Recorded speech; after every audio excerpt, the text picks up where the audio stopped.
Hello students, my name is Kavisha Arora and welcome to my channel Commerce Study. So today is the second class on chapter 1 of class 12th Indian Economic Development, Indian Economy on the Eve of Independence. In the previous class we covered overall features of the Indian economy on the eve of independence and the state of agricultural sector. In today's class we will cover the industrial sector and foreign trade. So if you have not seen the previous lectures, please do see them. And please like and subscribe my channel and share it with your friends. So industrial sector, जो हमारा industrial sector था वो Britishers के जाने के time तक पूरी तरीके से डिस्ट्रॉय हो चुका था. अब उसके पीछे उन्होंने क्या टेक्निक्स यूज की थी ब्रिटिशर्स ने, वो थी सिस्टमैटिक डी इंडस्ट्रियलाइजेशन की. इसका मोटिव क्या था? सबसे पहला मोटिव था कि उनको एक्सप्लॉइट करना था India's primary product and raw material.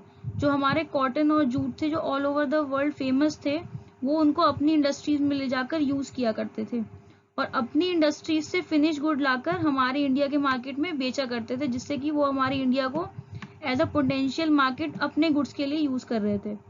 अब इसके कॉन्सिक्वेंस क्या हुए? इसकी वजह से हमारे जो हैंडीक्राफ्ट थे वो पूरी तरीके से डिक्लाइन हो चुके थे और हमारी जो अदर छोटी इंडस्ट्रीज थी वो क्या हुई, वो भी डिक्लाइन होने लगी, जिसकी वजह से हमारी मार्केट में कौन एंटर होने लग गया? ब्रिटिश गुड्स एंटर करने लगे.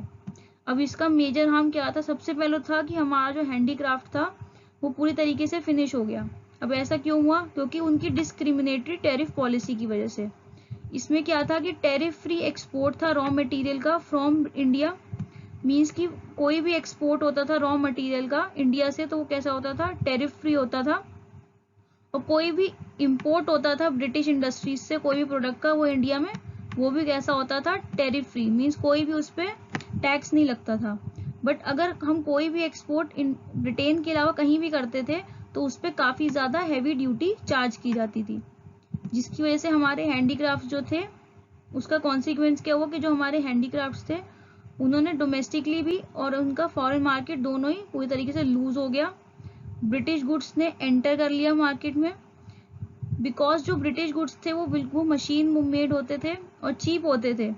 इसकी वजह से वो इंडियन मार्केट्स में स्पेस लेने लग गए, क्योंकि उस टाइम पे जो इंडियन पीपल थे उनकी इतनी ज़्यादा इनकम नहीं हुआ करती थी, तो उनको ये गुड्स ज़्यादा सस्ते लगते थे और बाहर के मार्केट्स में भी इंडियन हैंडीक्राफ्ट्स के मुकाबले ये सस्ते हुआ करते थे, तो लोग यही प्रेफर करने लग गए, जिसकी वजह से ये लोग ब्रिटिशर्स जो थे उनका मार्केट बढ़ता गया और लोगों को और इंडियन पीपल के साथ में स्टार्ट के अंदर भी ये हुआ कि स्टार्ट हो गई लाइकिंग शुरू हो गई वेस्टर्न कल्चर की. सो इंडियन हैंडीक्राफ्ट जो थे वो धीरे धीरे करके क्या हो गए? वैनिश हो गए बाय टाइम. सो जो मेजर डिफरेंस जिसकी वजह से हमारे जो हैंडीक्राफ्ट डिके हुए उसका रीजन क्या था? सबसे पहला तो जो हैंडीक्राफ्ट थे उस पर काफी ज्यादा हैवी ड्यूटी थी, जिसकी वजह से जब उनका एक्सपोर्ट होता था तो वो काफी हाई प्राइस चार्ज करना पड़ता था उसके लिए, जबकि जो ब्रिटिश गुड्स थे उन पर कोई भी हम चार्जेस नहीं रखते थे, जिसकी वजह से वो सस्ते पड़ते थे. दूसरी चीज, जो हैंडीक्राफ्ट्स थे वो कैसे थे? मैन मेड थे. बट जो हमारे ब्रिटिश गुड्स थे वो मशीन मेड थे, तो टाइम कम लगता था बनने में, जिसकी वजह से धीरे धीरे करके जो मार्केट था वो कहाँ पे? हैंडीक्राफ्ट से हमारा ब्रिटिश गुड्स पे शिफ्ट होने लग गया. अब यहाँ पे लिखा है कि एक टेक्सटाइल इंडस्ट्री थी. The textile industry of India was famous world wide. Deccan muslin found in Bengal in places near Dhaka was famous all over the world as the finest cotton textile. Malmal was the finest variety of muslin and was primarily worn by royalty, giving it the name of Malmal Shahi or Malmal Khas. तो ये important है. Next है bleak और notional growth of modern industry. So जो modern industry है उसमें क्या क्या कवर होता है? कैपिटल गुड्स कवर होते हैं, मिल्स कवर होती हैं, आयरन स्टील की इंडस्ट्रीज कवर होती हैं. जो हमारी मॉडर्न इंडस्ट्री थी वो कैसी थी? उसका जो ग्रोथ था वो बहुत ही ज़्यादा बैड था. जो हमारे कैपिटल गुड्स की इंडस्ट्रीज थी जो कि किस लिए यूज होती हैं? फर्दर इंडस्ट्रियलाइजेशन में हेल्प करती है, क्योंकि ये मशीन बनाने के लिए होती हैं. सो ये बहुत ही ज़्यादा कम थी, जिसकी वजह से जो हमारा इंडस्ट्रियल ग्रोथ था वो बहुत ज़्यादा वीक था. अब जो मॉडर्न इंडस्ट्री थी वो किस पर रेस्ट्रिक्टेड थी? सिर्फ रेलवेज तक और मीन्स ऑफ कम्युनिकेशन तक, जो भी ब्रिटिशर्स अपने मतलब के लिए करते थे, जिसकी वजह से उनके खुद के गुड्स क्या हो इंडियन मार्केट में बढ़ सके. अब नेक्स्ट इज फॉरेन ट्रेड। जो इंडिया था वो एक टाइम पे, जिसको रोमन्स कहते थे सिंक ऑफ वर्ल्ड्स बुलियन, वो ब्रिटिश रूल के टाइम क्या हुआ, पूरी तरीके से फिनिश हो गया। जो इंडिया थी वो क्या थी, वो बस एक mayor exporter of raw material रह गई और इंपोर्टर ऑफ फिनिश गुड रह गई, जो कि एक टाइम पर उनके आने से पहले क्या थी, एक्सपोर्टर ऑफ फिनिश गुड थी और फेमस थी all over the world for cotton, silk, textiles and iron goods. अब ये किस वजह से हुआ, उनकी एक तो डिस्क्रिमिनेटरी पॉलिसी की वजह से और दूसरी टैरिफ पॉलिसी की वजह से। अब इसके कुछ हाइलाइट्स हैं कि net exporter of raw material, जो हमारी इंडिया थी at the time of independence, वो क्या थी, सिर्फ एक net exporter of raw material रह गई थी, जो कि ब्रिटिशर्स उनको जबरदस्ती बनाने के लिए कहते थे, क्योंकि वो अपनी इंडस्ट्रीज में सारे रॉ मटेरियल यूज करते थे। वो उनको जबरदस्ती एडवांस पेमेंट्स देते थे ताकि वो ये सब चीजें रॉ मटेरियल को क्या करें, एक्सपोर्ट करवा सकें। और वो इंपोर्ट क्या कराते थे इंडिया में, उनके बनाए हुए फिनिश गुड्स, और यहाँ पे उनको हाई रेट पे उन्हें बेचते थे। मतलब कि जो रॉ मटेरियल था उसको एक्सपोर्ट कैसे करते थे, सस्ते रेट पे, बट उनके यहाँ पे जब वो फिनिश गुड आता था इंडिया में बन के, तो वो कैसा आता था, महंगा आता था। नेक्स्ट था कि monopoly control of India's foreign trade. Means कि जो हमारे एक्सपोर्ट्स और इंपोर्ट्स थे कंट्री के, वो किसके हैंड में आ गए थे, डायरेक्टली ब्रिटिशर्स के हैंड में आ गए थे। जो 50% से ज्यादा फॉरेन ट्रेड था वो डायरेक्टली हमारा कहाँ जाता था, ब्रिटेन जाता था, और बाकी जो 50% था वो रेस्ट ऑफ द वर्ल्ड में जाता था।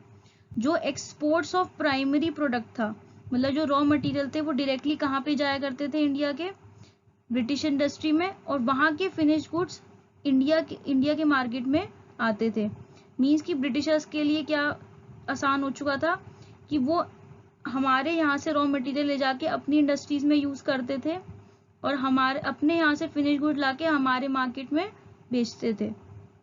तो जो मोनोपोली थी वो डायरेक्टली किसके पास चली गई, सारी हमारे इंपोर्ट और एक्सपोर्ट की ब्रिटिशर्स के पास चली गई। So next is surplus trade but only to benefit the Britishers. मतलब कि सरप्लस ट्रेड तो होता था, मींस जो एक्सपोर्ट्स थे वो इंपोर्ट्स से ज्यादा तो थे, बट था क्या कि एक्सपोर्ट ऑफ रॉ मटेरियल था, रॉ मटेरियल का एक्सपोर्ट था, और वो भी जो भी सरप्लस ट्रेड होता था वो क्या था, किस लिए यूज किया जाता था, ब्रिटिशर्स अपने एडमिनिस्ट्रेटिव एक्सपेंसेस को कवर करने के लिए और वॉर एक्सपेंसेस को कवर करने के लिए जो ब्रिटिश गवर्नमेंट लड़ती थी। और वो कोई भी पैसा जो भी सरप्लस ट्रेड से आता था वो ग्रोथ और डेवलपमेंट में कंट्री के नहीं लगाती थी, और हमेशा ही किसकी डेफिशिएंसी रहती थी, एसेंशियल गुड्स की और बाकी अदर चीजों की। सो एक यहाँ पॉइंट है स्विस कैनाल का, ये इंपॉर्टेंट है।